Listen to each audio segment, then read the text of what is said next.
Olá, está no ar o programa Direito e Globalização, que você pode assistir nos canais 9 da NET e 186 da Vivo também. Ou também pelo site www.tvaberta.tv.br. Eu vou repetir, www.tvaberta.tv.br. Se você tiver dúvidas, sugestões, envie-me para a gente. O e-mail é direitoglobalização@tvaberta.tv.br. Vou repetir, Direito e Globalização, tudo junto, @tvaberta.tv.br. Hoje temos dois entrevistados especiais. Ao meu lado, ali na minha ponta direita, César Maluco. Seja bem-vindo, César Maluco. Como é que você está? Está bem? Tudo bem, doutor, graças a Deus. Uma alegria recebê-lo aqui. A alegria é minha. E também temos um convidado muito especial, que é o presidente Luiz Gonzaga de Melo Beluso, que é professor titular da Unicamp, secretário de Política Econômica do Ministério da Fazenda, durante o governo Sarney, Isso. e fundador da FACamp, Faculdade de Campinas, e ex-presidente do Clube Palmeiras. Hoje vamos falar sobre política, vamos falar sobre esporte, sobre Palmeiras, FACamp, tentar falar sobre tudo. E se não der para a gente falar tudo hoje, nós volta outra vez. Para a próxima. Passando para estar convocado o presidente para vir aqui. Perfeito. Muito obrigado por ter vindo aqui, Beluso. É um prazer, presidente, desculpe eu chamá-lo assim, mas é que é uma pessoa tão popular, Não, tão você simpática, a gente já começa a tomar intimidade. Pode me chamar por Beluso mesmo, que eu fico mais à vontade. Tá certo. Eu vou lembrar vocês de casa, nós estamos ao vivo, ligue e participe pelo telefone 3877-0078. Aguardo sua pergunta. Fazer a primeira pergunta, uma pergunta que deve ter sido feita centenas de vezes nos últimos tempos. Eu não sou jornalista, sou advogado, já lhe expliquei, mas eu tenho que fazer. É uma pergunta meio lugar comum, que alguém deve ter feito, ou todos devem ter feito, assim, o que é mais difícil? Fazer a gestão do ministério ou fazer a gestão de um clube esportivo como o Palmeiras? Qual foi o maior desafio?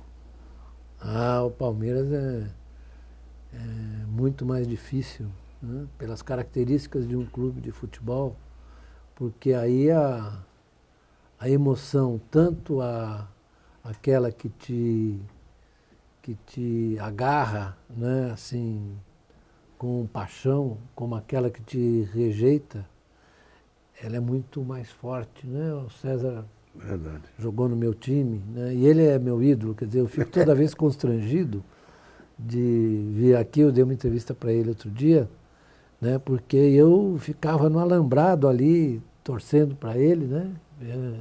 Eu já professor da Unicamp, anos 70, né? Me lembro quando ele foi suspenso, né, César? Suspenso. Suspenso que você bateu no Aconteceu, né, presidente? Aconteceu, pois é. Você bateu em quê, César? Bateu Foi um acidente entre eu e o árbitro. O Aragão. Não, foi o Aragão, foi Aragão. Reinaldo de Oliveira Braga. Reinaldo de Oliveira Mas já está Braga. superado, Santista. isso já faz. E eu me lembro do César, assim, às vezes nos dias de frio, ele lá com o seu casaco, né? Assistindo o jogo do Palmeiras. E você não disputou a final de 74, né? Porque houve uma suspensão Você estava também. suspenso também, né? Mas não tem importância porque o teu substituto fez o gol, Fez né? o gol. O Ronaldo. Tal. Mas, então, ser presidente de clube é essa tensão emocional, e você se envolve mesmo. Porque não adianta, eu vi outro dia o Juvenal, com quem eu me dou, dizendo, é preciso ser racional, não é? Mas futebol Isso tem é uma racionalidade. fuga, isso é uma fuga. Eu falei, ô Juvenal, eu não falei com ele, eu ia falar, ô Juvenal, isso é uma fuga. Porque não é possível você ser racional. É claro que certas decisões existem que você calcule, que você avalie, etc. Mas o que prevalece mesmo é a paixão, né? Eu vou dar dois exemplos que a torcida às vezes me agradece, às vezes acha ruim, que é a contratação do Valdívia, né? Eu fiz um esforço enorme, financeiro inclusive, né, para contratar o Valdívia. Verdade. E futebol é assim, né? Eu não podia dar 2 passos na rua que vinha um torcedor do Palmeiras, você precisa trazer o Valdívia de volta, você precisa trazer o Valdívia de volta. Era uma unanimidade. Hoje em dia, né, porque também as pessoas elas fogem da responsabilidade. Então, hoje em dia, agora o Valdívia está voltando a jogar e tal, já a situação mudou. Mas quando ele estava fora, assim, como é que o senhor trouxe o Valdívia? Gente que tinha me dito há 3 meses atrás que eu tinha que trazer o Valdívia de qualquer jeito. Mas isso é uma condição para você ser presidente. E é uma lição de modéstia, muito importante, porque nem sempre o que você pretende fazer dá certo. Sem dúvida. Eu tentei montar um time para o Palmeiras, eu trouxe o Wagner Love, trouxe o Valdir, montar um time para o Palmeiras ser campeão. O Palmeiras estava 7 pontos na frente do segundo colocado, quando eu contratei o Muricy, que é uma pessoa muito boa, né? Muito bem. O Muricy não deu certo no Palmeiras. E aí? Não é assim? É verdade. O Que senhor acontece? sabe que o pessoal, eu dentro do Palmeiras todo fim de semana, e o torcedor fora, eu acho que eles estão sentindo falta da gente, presidente. Estão sentindo falta da gente? Estão sentindo falta da sua gestão, sabia? É mesmo? Estão sentindo falta. Então, Eu tenho uma pergunta aqui, é do Jaime do Jardim Bonfilhós, uma pergunta para o senhor. Ele faz uma pergunta para o Deluso. Ele faz uma pergunta na área econômica política aqui. Ele pergunta, bom, primeiro dá um abraço aí no Jaime, que sempre participa aqui. Ele pergunta, o que o senhor poderia dizer para aqueles muitos que acreditaram no plano cruzado e se deram mal? teve muita gente que acreditou no plano cruzado e se deu bem. Né? Tem gente que comprou casa. É. Né? É verdade, é Não, verdade. Eu estava no Morumbi uma vez, eu acho que ele ainda... Não, isso foi depois. Eu estava no Morumbi uma vez e fui comprar uma bandeirinha do Palmeiras para o meu sobrinho. E ele disse, o vendedor me disse, eu devo minha casa ao senhor. Ele me reconheceu, eu falei, por causa do plano cruzado. Né? Um outro chofer de táxi no Rio de Janeiro, eu estava na Tijuca, e ele falou, olha, eu comprei, pela primeira vez eu comprei para os meus filhos 2 camas e eu pude comer, olha o que ele falou, eu pude comer azeitona. Muito bem. Então eu digo, o plano cruzado, né, como os outros planos dos anos 80, plano cruzado foi um expediente que a gente usou porque a inflação ia a 200, 300, já estava na véspera da hiperinflação. É. Então o sujeito faz uma pergunta dessas, ele fez, e eu lhe digo, você e ao governo, depois que os caras fizeram a confusão que fizeram com a dívida externa, e você tem que limpar a sujeira dos outros, você não tem instrumento, porque não tinha instrumento. Não tinha instrumento. Foi a década de 80, foi de marcada pela dívida externa. A crise da dívida externa, o desencadeador segundo o choque do petróleo. Isso, o desencadeador foi a crise da dívida externa. Foi isso mesmo. O Brasil não tinha um sistema fiscal. Quer dizer, toda a dívida externa privada passou para o colo do governo.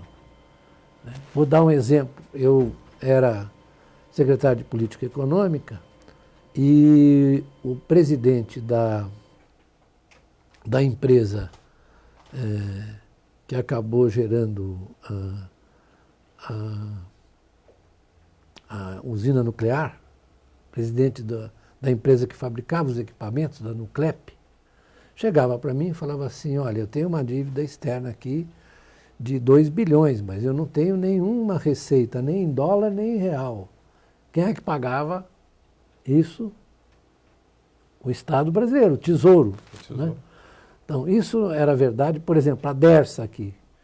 Pessoal que anda, você do Jardim Bonfilholi, você anda na Bandeirantes, ou anda na Imigrante, na primeira pista da Imigrantes.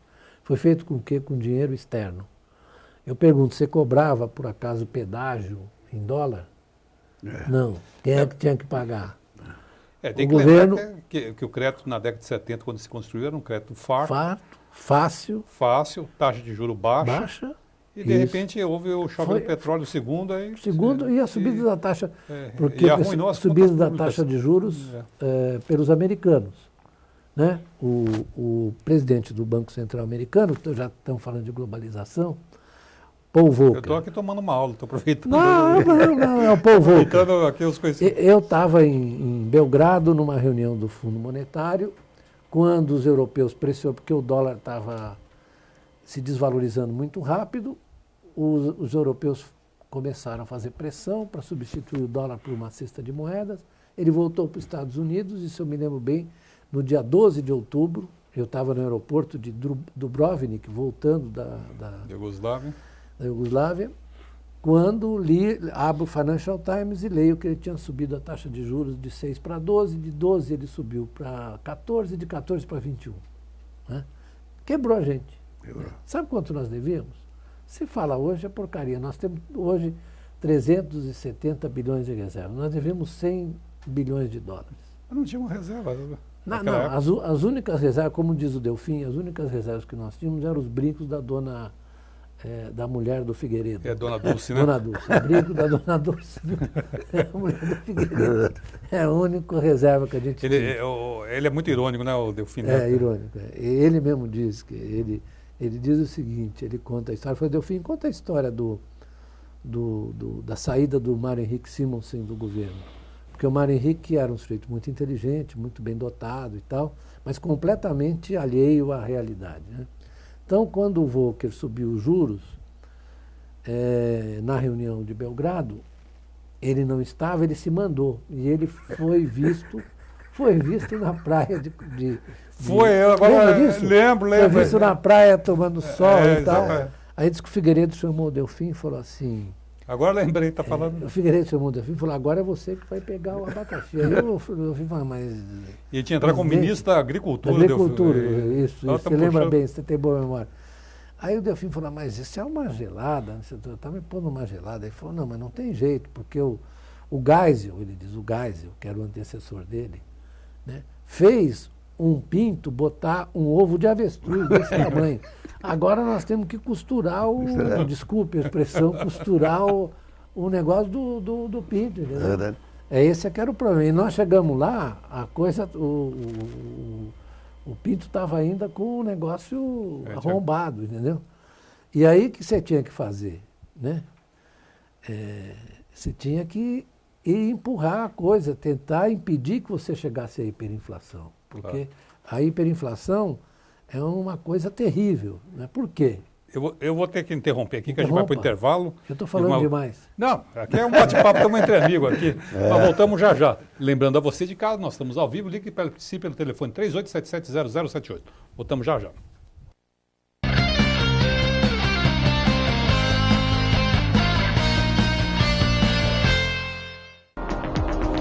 Você pode assistir a TV aberta pelos canais 9 da NET e 186 da Vivo TV. Saiba mais em www.tvaberta.tv.br. TV Aberta São Paulo, a emissora comunitária da maior cidade do Brasil. Este programa tem o apoio cultural da Editora Saraiva e com o apoio científico do Instituto Brasileiro de Ciências Criminais. O programa Direito e Globalização é uma iniciativa da Comissão de Direitos Humanos da Ordem dos Advogados de São Paulo.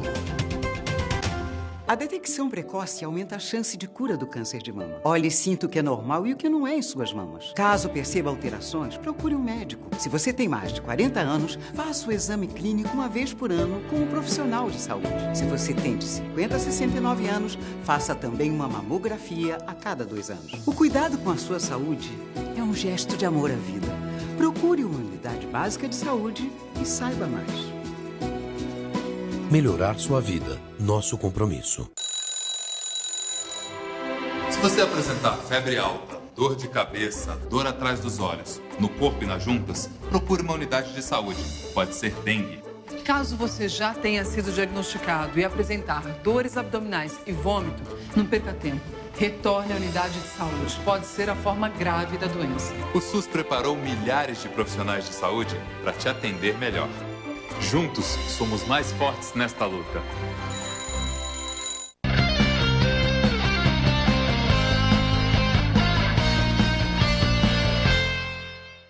Estamos de volta no programa Direito e Globalização. Lembrando a você de casa que estamos ao vivo, ligue e participe pelo telefone 38770078. Estamos hoje recebendo o César Maluco, nosso amigo, apresentador aqui da TV Aberta, e também o presidente Peluso, presidente do querido Clube Palmeiras. E no intervalo aqui chegou uma série de perguntas, não vou conseguir ler todas, são várias, eu vou escolher uma que eu gostei aqui, que eu até comentei, é o do Rogério Jabaquara. Bem-vindo, Rogério. Ele faz a seguinte pergunta, é uma pergunta que mistura economia com futebol, vamos lá. Deve ser um economista isso, não sei. O senhor é um intelectual, ganhador inclusive do prêmio Juca Pato de 2005. Parabéns, porque eu não sabia que o senhor era ganhador do Juca Pato. Eu fui na cerimônia de entrega do Juca Pato para o Frei Beto, que foi lá atrás, vai muito tempo. Bom, a pergunta é, quais são as dificuldades para transportar as teorias econômicas heterodoxas para a administração futebolística? Na verdade é o seguinte, no futebol, do jeito que você recebe em geral as finanças dos clubes, você tem que ser super heterodoxo, né? Você tem que inventar coisas, porque quando saí, o César sabe, o pessoal diz que eu deixei o Palmeiras quebrado, não sei o que, tereré. Como é que eu posso ter deixado o Palmeiras quebrado? Se eu aumentei o patrimônio do clube em 800 milhões, né? Que é a Arena, é um patrimônio. Mais os prédios que estão lá. Muito bem. Fora as dívidas que o senhor parcelou. Eu parcelei. Muito. Não, e fora o imposto que eu paguei. Porque eu não podia. Eu hoje mandei um texto para... É bom o senhor falar que ninguém sabe, não. Eu mandei um texto, porque o Palmeiras, os clubes conseguiram resolver problemas de impostos que, na verdade, não podem ser parcelados, como é o caso, por exemplo, dos impostos o imposto de renda que você retém do INSS, que você tem que recolher, né? Você não pode parcelar esse, mas a Time Mania parcelou. Então a Time Mania fez uma exceção. Hoje eu vi muita gente se manifestando, eu fiz uma nota para explicar o que aconteceu na minha gestão com o negócio de imposto. Falei, sim, mas imposto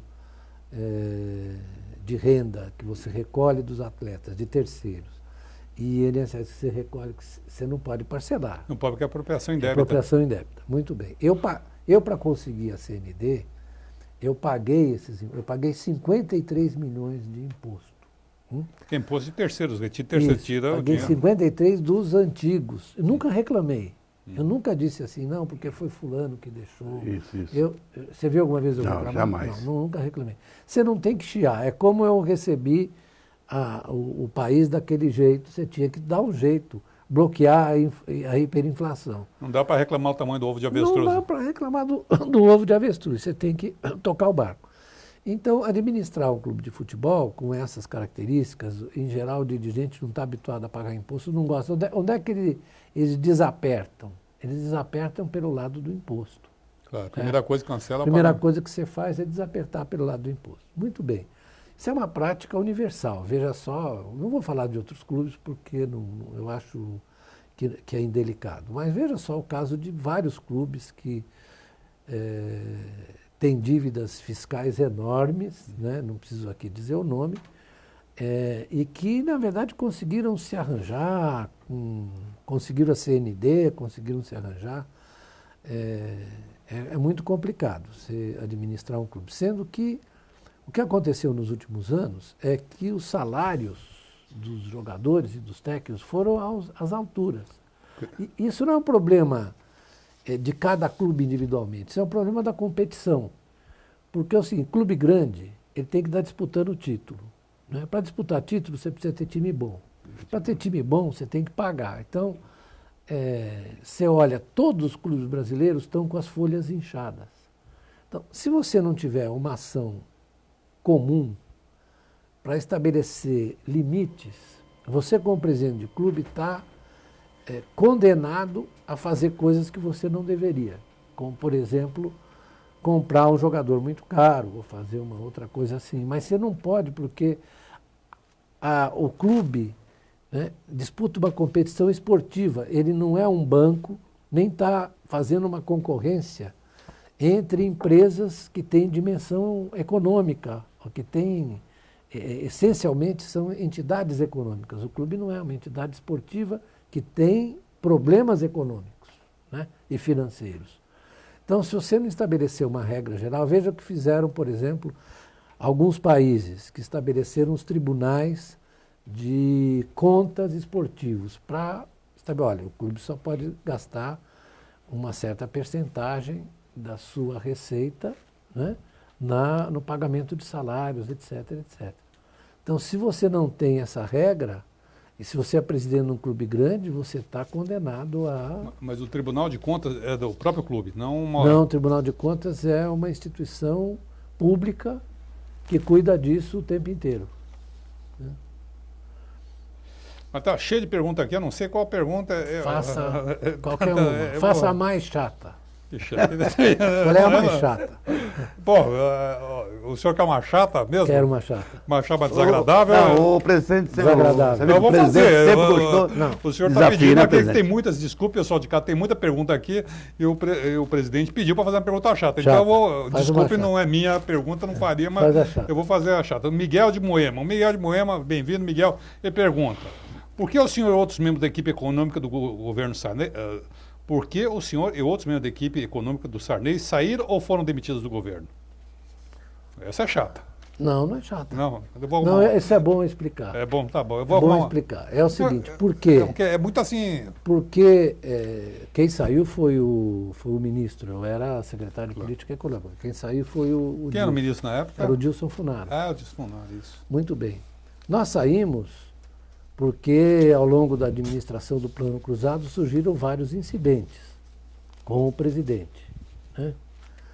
Inclusive houve uma famosa reunião de Carajás, não é tão Carajás, é que nós chegamos para o Sarney e falamos, o plano está sendo arrebentado pelas costuras, você não pode manter mais o congelamento. Aliás, o congelamento era para ser suspenso em abril, o plano foi em fevereiro, o Dilson foi ao Congresso, fez uma exposição dizendo que era preciso terminar com o congelamento. Imediatamente, o Fernando Mesquita, que era o porta-voz do Sarney, disse que o congelamento estava mantido.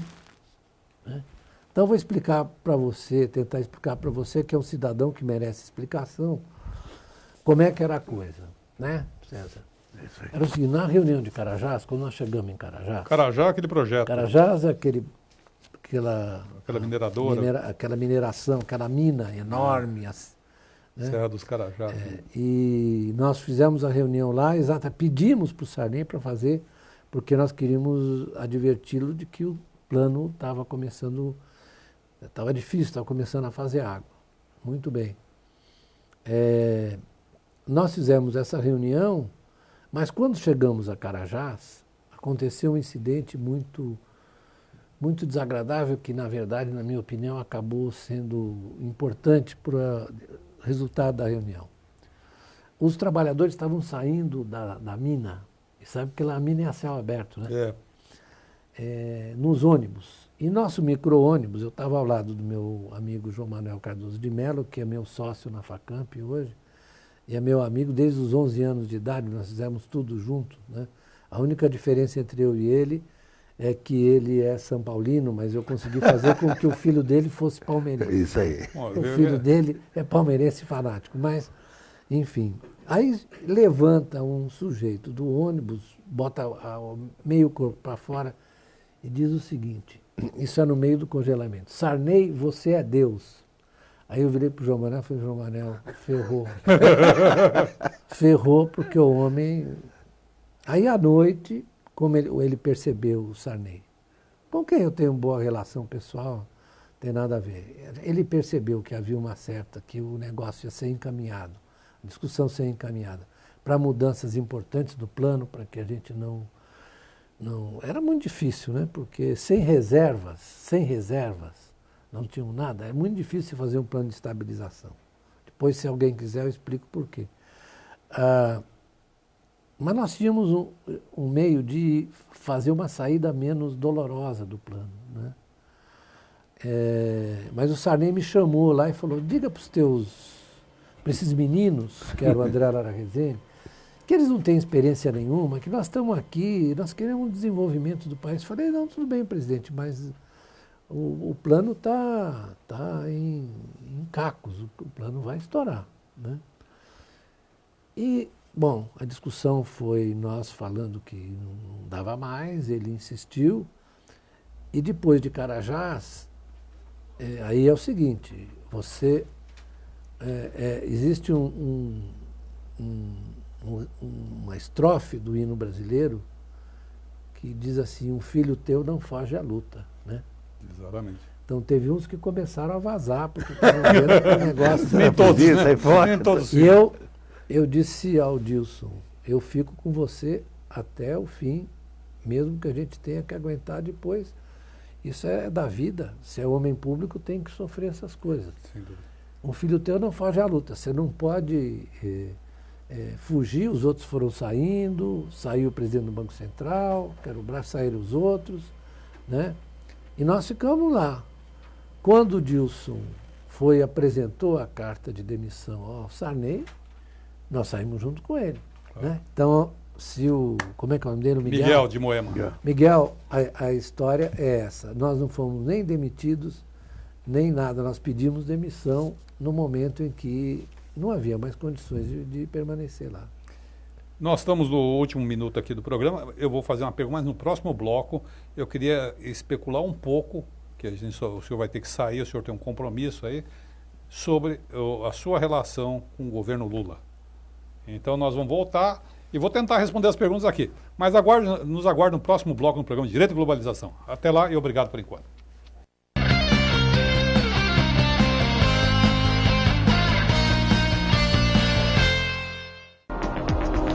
Você pode assistir a TV aberta pelos canais 9 da NET e 186 da Vivo TV. Saiba mais em www.tvaberta.tv.br. TV Aberta São Paulo, a emissora comunitária da maior cidade do Brasil. Este programa tem o apoio cultural da Editora Saraiva e com o apoio científico do Instituto Brasileiro de Ciências Criminais. O programa Direito e Globalização é uma iniciativa da Comissão de Direitos Humanos da Ordem dos Advogados de São Paulo. Xixi no banho! Queremos que todos façam! Homens, mulheres, crianças, brasileiros ou não, nobres, plebeus, músicos, desportistas, pessoas que são metade homem e metade monstro, coisas do além, pessoas de outros planetas, fenômenos do cinema. Enfim, se você vai xixi, tá convidado. Faça xixi no banho. Ajude a Mata Atlântica. Vivemos esperando dias melhores. Em um ano, o Saúde Não Tem Preço beneficiou 10 milhões de pessoas com remédios de graça para hipertensão, diabetes e agora também para asma. São dias melhores para todos. Dias melhores pra Procure a rede Aqui Tem Farmácia Popular. Ministério da Saúde. Governo Federal.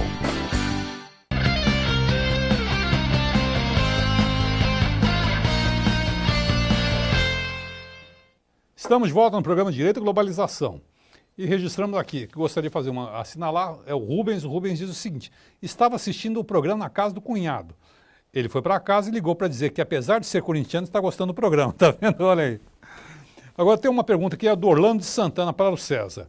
Ele fala: quem dá mais avaliação errada e previsões furadas, jornalista esportivo ou economista? Jornalista.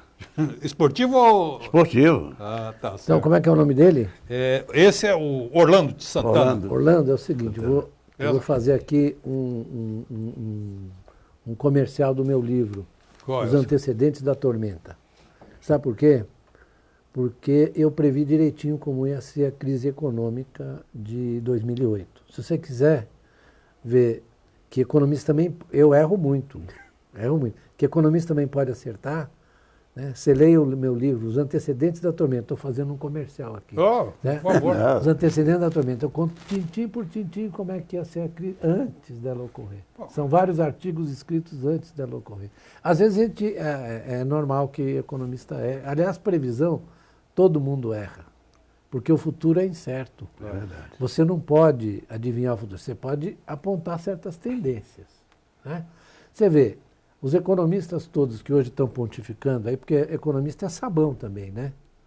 É o cara sabão, o cara que sabe tudo. Então os economistas estão pontificando aí, fazendo críticas à política econômica do governo, né? Todos eles, né? Nenhum deles, desses que estão falando aí, nenhum deles falou A, nem B, nem C sobre a crise. Todos eles achavam que estava tudo bem. Pega os artigos. Eu estou fazendo um livro agora, pegando os artigos não só dos brasileiros e dos estrangeiros. Dessa turma que Para fazer justiça a todos. A gente tem que ser justo, não deixar ninguém de fora. Claro, tá certo. Então, em geral, os erros são cometidos, inclusive, porque você não olha a realidade. Você começa a repetir, a vomitar a ideologia, entendeu? Então é isso que não dá certo. Mas o senhor acha que nesse jornalismo, tem mais ideologia do que tecnicidade? No jornalismo econômico? Nessa área, assim, só para aproveitar o jornalismo econômico é o seguinte, ele está marcado por uma influência enorme dos economistas de banco. Pode ver, a maioria dos economistas que falam são ou de consultorias ou de banco. O que aconteceu nos últimos anos... E com avaliações, no presente momento, muito pessimistas. Pessimistas porque eles estão fazendo o jogo de, na verdade, baixar as expectativas para que as coisas, com baixas expectativas, as coisas acabam dando errado. Então, se você for levar em conta o que aconteceu no mundo com os economistas em geral, foi que eles foram capturados pelas grandes instituições financeiras. Há um livro publicado nos Estados Unidos, outro na França, contando os casos, não é? De perda de autonomia de opinião. Você pode errar, isso é normal, errar é normal. Você erra de boa fé, você erra porque você não tem informação suficiente, você erra porque você não tem formação suficiente, mas você não pode, na verdade, opinar escondendo que você tem uma relação de subordinação econômica com uma instituição financeira. Não é? Não pode. Eu vi uma avaliação de um banco recentemente, vi naquele blog Brasil 247, uma avaliação de um grande banco, não importa qual seja, mas dizendo que o cenário era ruim, que o Brasil tinha excesso de democracia. Eu fiquei um pouco horrorizado com isso. Que bom essa opinião, né? Mas hoje, esse texto que eu estava comentando hoje com a moça, né, ele diz lá num certo pedaço que às vezes, de fato, a democracia cria certas situações que inviabilizam a estabilidade econômica, né? E aí ele dá exemplo de países não democráticos que conseguiram desempenhos econômicos muito, muito melhores, né? A questão é saber, é uma questão que interessa aos juristas, aos advogados, né? É saber como é que você preserva a democracia e, ao mesmo tempo, conduz as economias ao crescimento, à expansão, à distribuição de renda. Isso é o problema que nós temos que resolver, né? Nós temos que pensar na liberdade das pessoas, no seu direito a falar e, ao mesmo tempo, no seu direito a comer, no seu direito a avançar, a progredir na vida. Esse é o problema que os economistas têm que resolver, entendeu? Não é ficar vomitando coisas de interesse de terceiros. Talvez eu ache, talvez só um comentário adicional, talvez na democracia seja mais difícil certas obras de grande volume. Mas é verdade. E certas medidas. Mas mesmo assim esse custo é melhor. Na minha opinião, esse custo marginal, vamos chamar de custo marginal, por exemplo, jamais numa democracia, só para fazer um pequeno exemplo, ilustrar o que eu quero dizer, é o seguinte, teria se feito a desapropriação que se fez na Paulista na forma que foi feita. Isso. Era uma praça de guerra aqui na década de 70. Isso não se faria hoje em dia. Não. Mas pelo menos a população estaria preservada. Como você não teria feito Minhocão e a Transamazônica. E a dívida externa que você fez no período da ditadura, que na verdade durou 20 anos para a gente se livrar dela. E o ônus não foi discutido com a população, mas foi essa que arcou com o terrível ônus. Quem levou na cabeça é o que está acontecendo na Europa. Na Europa está acontecendo isso, como você está, na verdade, tendo uma restrição aos direitos das pessoas. Está acontecendo é que o povo, que não tinha nada a ver com a história, está pagando o preço da crise europeia. É isso. Sem dúvida. O senhor vai ter que sair mais cedo hoje, não vai poder ficar até a jornada final do nosso programa. Então, eu tinha prometido que nós íamos falar um pouco sobre o governo Lula. Eu sei que o senhor, nós sabemos, todo mundo estamos conversando aqui, sabemos que o senhor serviu ao governo Sarney. E o senhor também atuou como consultor do governo Lula. Nos conte um pouco dessa relação com o governo Lula. Qual a sua percepção do governo Lula? Eu conheço o Lula desde os anos 70, quando ele era líder sindical. Ali no ABC, São Bernardo. Quando nós estávamos os dois, ele estava no PMDB. Aliás, não era PMDB, era MDB. Isso. PMDB só depois E de eu 82. levantava de madrugada frequentemente com o Almir Pazianotto Pinto, que foi ministro do ministro do Trabalho. Trabalho. Nós íamos falar, conversar, fazer palestras e conversar com os operários do ABC. Fui muitas vezes. E quando começou a liberalização, em 79, eu secretariei a formação da Conclate, em Niterói. Eu fui secretário... Congresso das Classes Trabalhadoras. Congresso das Classes Trabalhadoras. Eu fui secretariar Conclate, 79. Eu me lembro muito bem que o que me incomodou num certo domingo é que eu não pude ver um jogo Palmeiras e São Paulo, porque eu estava lá preso. Você não jogava mais? Não jogava mais. Mas foi um gol do Carlos Alberto Seixas. E eu saí correndo na hora para ver o gol na televisão. Não devia ter feito, mas fiz. Então, eu, na verdade, tenho essa relação com ele, é muito antiga, né? E um carinho, né, presidente? Eu gosto bastante muito dele, antiga, já fazem muito antigo, eu gosto 30 e dele. tantos anos isso. E ele, às vezes, me pede para... Ninguém dá palpite, né?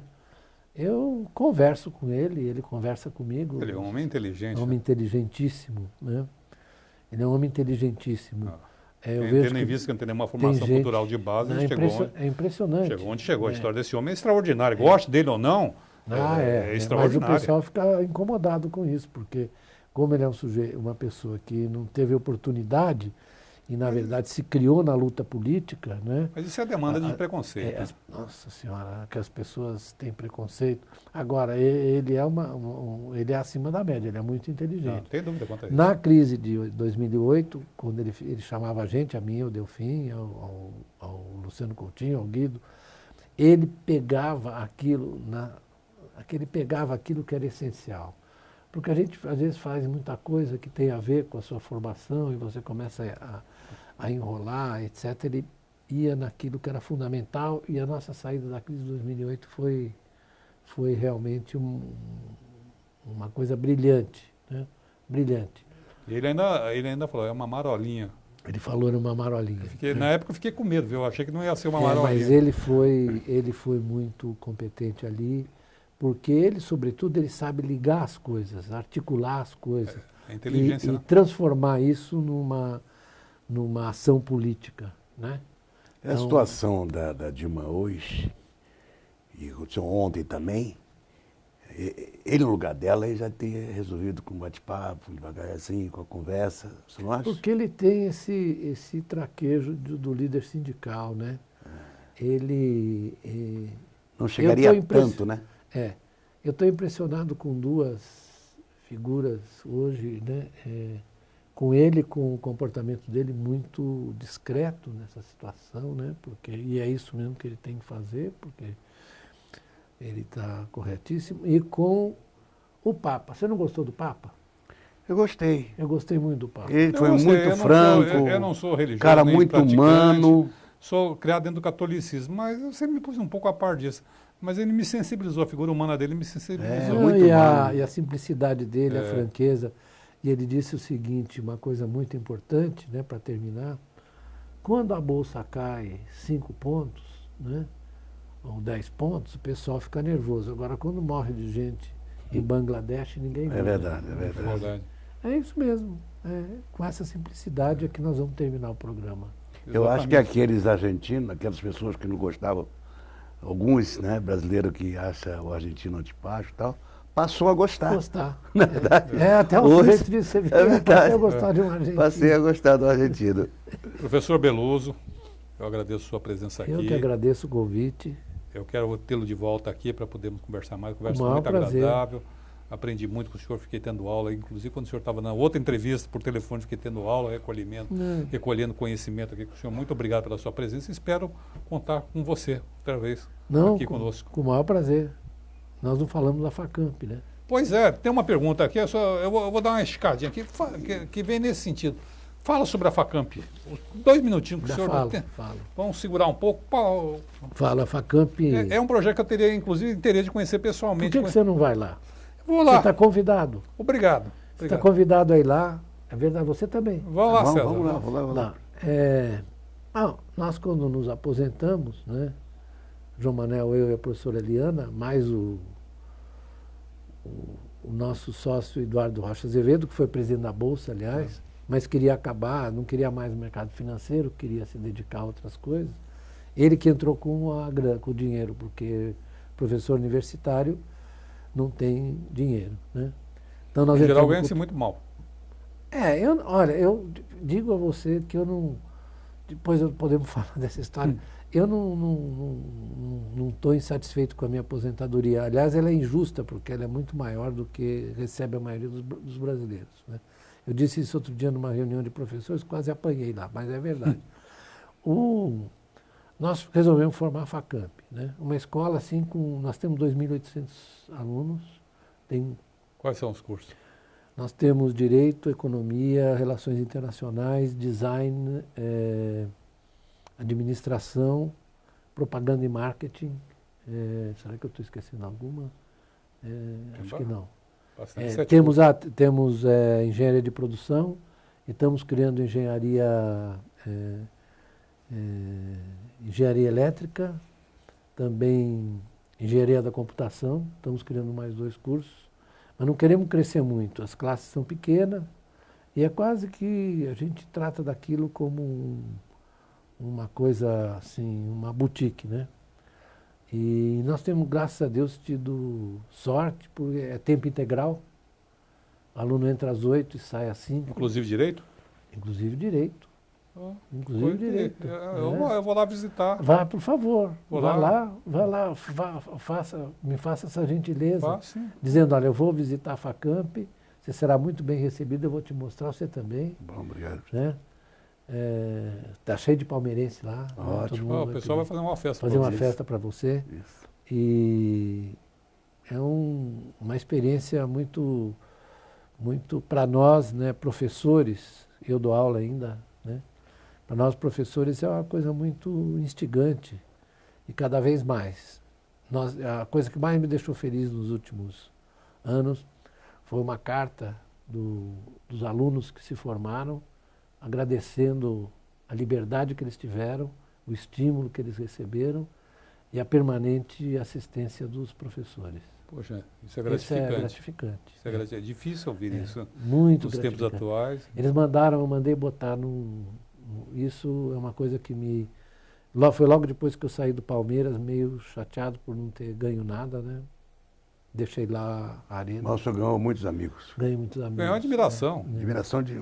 Então eu recebi isso. É maior do que o título. Sabia? Não, para a torcida não tem nada. Para a torcida mas para os amigos vale mais. Para mim, você sabe que eu torço desesperado. Quando o Palmeiras foi campeão da Copa do Brasil, eu não posso falar disso porque o Palmeiras me emociona muito, né? Eu sei. Então, quando o Palmeiras foi campeão da Copa do Brasil, e meu filho, que é um palmeirense assim, meio um pouco... ele vê o pai dele e fala assim, não quero ser como ele. Então, ele é um palmeirense um pouco contido, né? Então, ele me ligou e eu chorei. Eu não era mais presidente. Mas se você quer saber, o negócio do futebol é isso, né? Foi o que eu disse no princípio, um pouco da irracionalidade. Não tem jeito. Não tem jeito. Não tem jeito. Eu chorei, ele me telefonou para dizer que o Palmeiras tinha virado contra o Figueirense. Vê, pode um negócio desse. Mas, presidente, foi uma alegria também rever o senhor. O prazer foi meu. O senhor sabe que o senhor é meu ídolo, né? Não, você é o meu Não, ídolo. o senhor é meu ídolo, sim. Mas como pode presidente, como desse? gente. Porque eu acompanhei a gestão do senhor, eu sei a honestidade do senhor, que o carinho e o respeito pelos associados, pelos ex-jogadores, pelos jogadores, é um respeito fora de série que eu nunca recebi lá dentro. Só pode ficar sabendo. Eu sempre comento isso lá dentro. O único presidente que não respeitou foi o senhor. Todos os jogadores da década de 70, de 80, e a gente sente muito sua falta. Esperamos que o senhor volte. Porque eu Tá sou bom? agradecido a vocês. Sabe? Porque vocês me deram grandes alegrias. O senhor sabe que o jogador gosta de respeito. Eu sei. Então eu sou um cara que não é pela idade, só foi o paizão nosso, entendeu? E muito obrigado pela. Eu acho que por isso já pela valeu visita. tudo, viu? Já valeu Presidente? tudo. Valeu. Tenho a certeza disso. Eu vou dar uma interrompida aqui para o senhor ter um compromisso, mas voltamos já já no quarto e último bloco do programa Direito e Globalização. Obrigado e até lá. Um minutinho. Maravilha. Tá bom.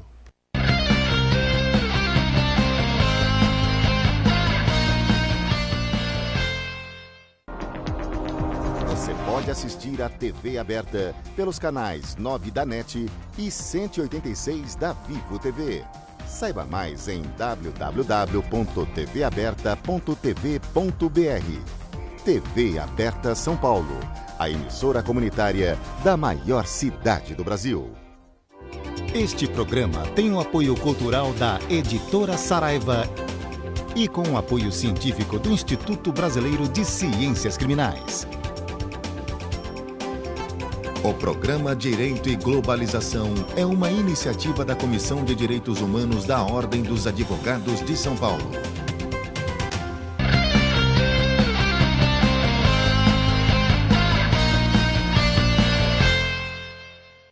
Estamos de volta no programa Direito e Globalização.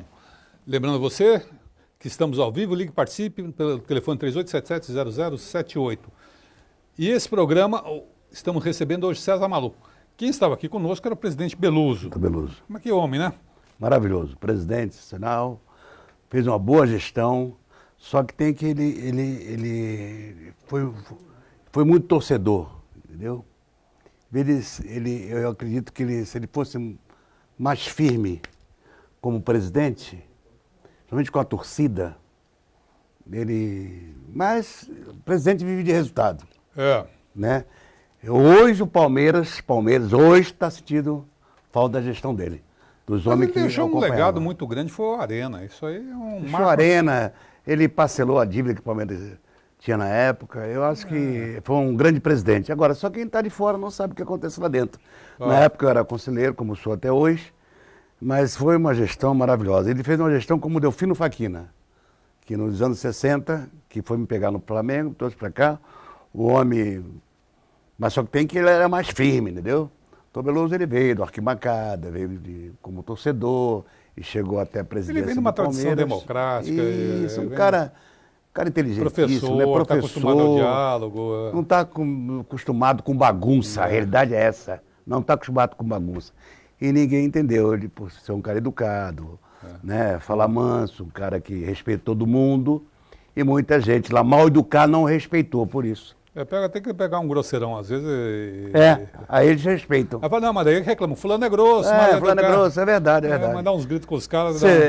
Você vê, depois que ele saiu, o Palmeiras ficou numa situação... Eu acho que a dívida foi o dobro. E para parcelar de novo essa dívida, eu quero ver parcelar de novo. Para falar em parcelamento...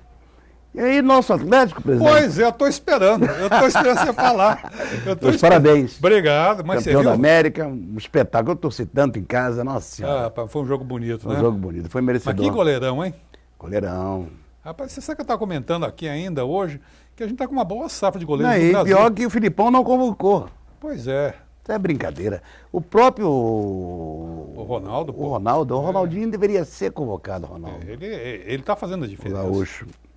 O Gaúcho está fazendo a diferença. Tá fazendo. Não, o time do Atlético hoje é a melhor equipe que tem. Não é porque perdeu para o Cruzeiro de 4-1, que não é... Pô, eu acho que jogou só com reserva. Isso é resultado. Que acontece. Mas se pegar a campanha do Santos na década de 60, você vai ver, ganhava de 5-1 e perdia o outro jogo. É verdade. Eu acho que o Atlético deixou o Cruzeiro ganhar para ficar líder, né, no cenário nacional, os times mineiros. Que é o Atlético e Cruzeiro. Essa é uma teoria. Você vê, o Atlético está... Essa é uma teoria que eu não concordo muito. Não, você vê que acho que os caras estavam cansados. Praticamente o Cruzeiro é um líder. É o líder. Mas eu acho que os caras encheram a cara. Com certeza. Estavam todos cansados. Merecidamente. Campeão agora vai para o Campeonato Mundial e esperamos, não, tenho certeza que o Atlético vai ser campeão do mundo. Vai jogar com uma equipe forte, o Bayern, né? Ele é bom lá, os torneios lá, o campeonato. Vai ser em Marrocos, né? Vai ser em Marrocos. Uma partida só, né? Se não me engano, né? Vai ter a semifinal, são 4 que vão, né? Vai ter as semifinais. 2 partidas. 2 partidas. Mas praticamente já é finalista o Atlético. Agora eu fiquei muito contente, realmente. Aí a torcida chorando. Pois é. O atleticano na arquibancada, crianças. Você sabe aquele CD que o nosso amigo me trouxe aquele dia? Me trouxe tantas recordações. Eu abri aquele CD. Ah, o Fábio. Fábio, isso. Trouxe tantas recordações. Está nos assistindo, Fábio. Está nos assistindo. Um abraço ao Fábio aí que está nos assistindo. Queria falar a você. Tantas recordações. E uma das coisas que eu me recordei mais assim, que me tocou mais de tudo, foi que eles falavam, no CD, falavam sobre um grande atleticano, que era o Júlio. O Júlio que levou a charanga, charanga do Galo, que tocava os metais. Lá foi ele que era o chefe da torcida organizada. E o senhor também acompanhava quando era garoto? Pô, eu morava ali do lado. Sabe que eles foram no shopping? O senhor jogou no Atlético também, né? Fez uma peneirinha lá, mas não deu continuidade. Eles foram no shopping, a metade das pessoas muitas pessoas que estão andando fora de Belo Horizonte não entenderam porque eles foram no shopping no dia seguinte, a vitória, quando retornaram a Belo Horizonte. É porque ali, naquele shopping, era o antigo campo do Atlético. E eu morava ali do lado. Aí venderam aquela sede que era do Atlético para fazer um shopping, não tinha outro destino. Certo. Com dinheiro, sei lá o que fizeram, deve ter pago dívida, não sei o quê, enfim. Mas era ali que eu fui criado, no bairro de Lourdes. Então eu conheci todos eles, Dario. Você jogou com o Dario alguma vez? O Dadá. Né? Eu falei do Dario que era... Sabia que ele foi no meu lugar em 70. Eu fui cortado, né? Dos 40, ficou 23, eu fui cortado e o presidente Geisel pediu... Isso que eu ia te falar, foi um grande presidente. Pediu ao Zagallo para convocar o Dadá. Dadá falou até hoje isso. Ele foi no meu lugar, mas tudo bem. Foi campeão do mundo e tal. Mas Dadá é uma pessoa maravilhosa. Ele é uma pessoa maravilhosa. Está nos acompanhando também, um abraço, Dadá. Está acompanhando pelo site, né? Pelo site, agora nós temos essa opção. Isso. E teu irmão nos assistiu lá da Arábia ou não? O Luizinho assistiu. Luizinho? Luizinho assistiu. Ele é técnico lá? Ele está em Doha, né? Ele é treinador lá em Doha. Está lá já há 15 anos, lá no Catar. Mas está bem. Tem uma São Paulina aqui que está revoltada, viu? Por quê? Ela fala assim, Gabriela do bairro da Saúde.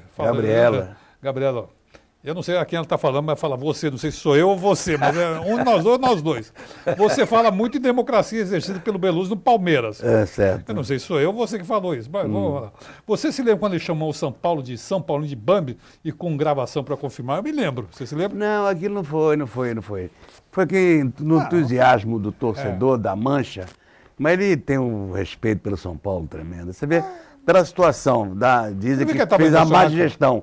Ele é um profissional íntegro, mas só que tem o seguinte, hoje, a situação que o presidente de São Paulo está passando hoje, é o que ele passou no Palmeiras. Entendeu? É muito. É que eu estava dizendo. De São Paulo com 27 anos de São Paulo. Eu acho o seguinte, 27 anos, ele está dentro de São Paulo, o presidente. Eu vou falar, ele não deveria. O cara é merecedor de respeito. Ele não deveria ter dito essa frase, que é uma frase ofensiva e preconceituosa. Mas ali ele estava como torcedor, ele esqueceu. Foi alguém que mandou na brincadeira e o pessoal levou a mal. Levou a mal, também não pode... É a mesma coisa do Vampeta, que deu o apelido do São Paulo de Bambi, né? Não foi o Vampeta que ficou que nem porco no... Imitou, foi o Viola. Viola, isso. Também não devia ter... E outro negócio, vocês chamam a gente de porco, nunca vi porco verde e branco? Verde e branco não existe, porco verde e branco. E nós aceitamos quieto, não falamos nada. Isso faz parte, você sabe o que eu acho? Rapaz da brincadeira, isso é brincadeira. Não é falta de respeito, não. Eu vou falar. Qual é o nome dela? É Gabriela. Gabriela, um beijão pra você. Vou falar uma coisa. Não, que foi tudo brincadeira. É uma coisa mais desrespeitosa que xingar a mãe do juiz. O cara nem entrou lá, quando entra o juiz no campo, todo mundo Mas é verdade. Faz um coro assim e ofende a mãe do camarada que está lá trabalhando. Do mundo. É a mesma coisa do jogador jogar 30 anos, jogar 30 anos, não pode dizer, né? Jogar 20 anos e foi ídolo durante o clube, foi durante 10 anos ídolo. E passa a ser treinador e é chamado de burro. É a pior coisa. É o caso do Leão. Acontece, o Leão. Acontece, essas coisas que acontecem. Isso acontece na bola. Vamos bem rápido aqui, que a gente está nos minutos finais. Tem o Joaquim, do bairro de Pinheiros, ele fala, na sua opinião, por que o Palmeiras não revela jogador de base, como os outros times fazem? Má administração de gestões passadas? Não revela porque não tem ex-profissionais no departamento de base. O time de base do Palmeiras, só o Palmeiras que não revela jogadores. O Corinthians revela jogadores, o São Paulo revela jogadores, o Santos revela jogadores. O Santos revela muito bons jogadores. O Santos, nossa, o Santos tem o Lima, tem o Mané Maria, tem o Serginho e vários jogadores. É, o São Chulapa, Paulo o Serginho. tem jogador, tá no Santos. E Serginho Chulapa. E no Corinthians tem vários ex-jogadores. O Palmeiras não aceita ex-jogadores. Por isso que não tem revelações lá no departamento de base. Tem uma pergunta. Infelizmente, dói, mas tem que falar que esses leigos que nunca jogaram bola estão no departamento de Salvador, estão lá para ganhar dinheiro. Presidente, Paulo Nobre, vamos dar uma olhada. E eu acho que deve ser a última pergunta aqui do programa, Silvano, do bairro Interlagos, lá longe daqui, né? Lá longe. Fala, como classifica a atual situação do time Palmeiras? A situação do Palmeiras, o Paulo Nobre, infelizmente, pegou o time já numa situação difícil e ele entrou para dar jeito, né? Eu acho que ele tem... O Palmeiras com esse time tá bom para disputar a B, a Série B. Agora, quando subir para Não consegue, não a acerta. chave principal, eu acho que o Palmeiras, quando for inaugurar a sua arena, deve quando vai inaugurar ter a um arena? time de ponta, né? Claro que a maioria dos jogadores irão ficar, mas deve contratar uns 4, 5 jogadores de ponta para inaugurar. Tem que ter um time de acordo com a arena. E quando inaugura a arena, falar nisso? Deve, uma informação que eu tive lá dentro do Palmeiras, que deve ser lá para agosto de 2014, Então, depois da Copa. depois da Copa. E será que estão dizendo que está atrasada a obra do Itaquerão? Está mesmo? Daquele lado lá eu já não posso falar nada, chefe. Não, mas você consegue... Não, mas está bonito também. Eu tive Não, com o tá Basílio bonito, ontem, tá o Basílio falou que está bem adiantado. Estão fazendo trabalho. Olha, eu vou falar a você, o Corinthians, fora do campo, como marketing, como clube Corinthians, vai ser um dos maiores do mundo. Vai. Não digo time, mas clube vai. Porque tem um trabalho Não, de marketing muito bom. Até mesmo porque time maior do mundo é o Atlético Mineiro e não existe espaço Com para dois. certeza. E que, passando para a primeira divisão, será o Palmeiras. O Palmeiras vai ficar o primeiro clube do mundo. César, muito obrigado hoje por Obrigado. você ter trazido aqui o Beluso. Muito obrigado por você ter vindo aqui. O senhor manda, presidente. Você é irmão. Sou da casa. Você é irmão. Você é aqui Muito do obrigado, coração. muito obrigado. Foi o que o presidente Beluso disse. Assim, a gente via no campo com... Nós que te vimos no campo jamais imaginávamos que anos depois estaríamos juntos aqui, viu? Não, e é uma coisa bem diferente. Você sabe, eu às vezes julgava, mas depois eu aprendi uma coisa. Nunca deve julgar a pessoa sem conhecer. Claro. Porque César, em campo, foi um personagem. César maluco, César isso, brigava. Isso, mas venha conhecer o cidadão e vai ver. Mas todo mundo... Mas César... Mas todo mundo era um personagem, mas todo mundo gostava daquele personagem. E você era visto como pessoas... Eu te via e te enxergava, mas você não enxergava a gente, porque eram milhares. É verdade. E, então você cresceu, fez a alegria de muita gente, fez tristezas quando olhava meu time. Mas isso aí você está perdoado, você tem crédito. Obrigado. Quando você chegar lá em cima, o criador vai falar, não, você deu alegria para todo mundo. Mas vou demorar muito a chegar ao criador, se Deus quiser. Opa, não, a gente vai te segurar aqui. Eu queria só mandar um abraço para todos os assinantes. E saúde é importante. Saúde, paz e alegria. E o senhor, meus parabéns pelo Atlético. Obrigado. O senhor será vencedor eternamente. Obrigado e o senhor também. E vamos lá, eu vou me despedindo de vocês de casa por aqui, pedindo desculpa que não pude ler todas as perguntas. Ficou pendente uma pergunta do Jaime do Filholi, desculpe, Jaime do Wilson do Brás, a Fátima do Tremembé, o Ricardo de Pirituba, olha só, Rafael da Lapa, Kleber de Guarulhos e a Júlia da Penha. Muito obrigado, pessoal. Um abraço a todos vocês de casa e nos encontramos aqui na próxima semana, nesse mesmo horário, nesse canal. Obrigado e até lá.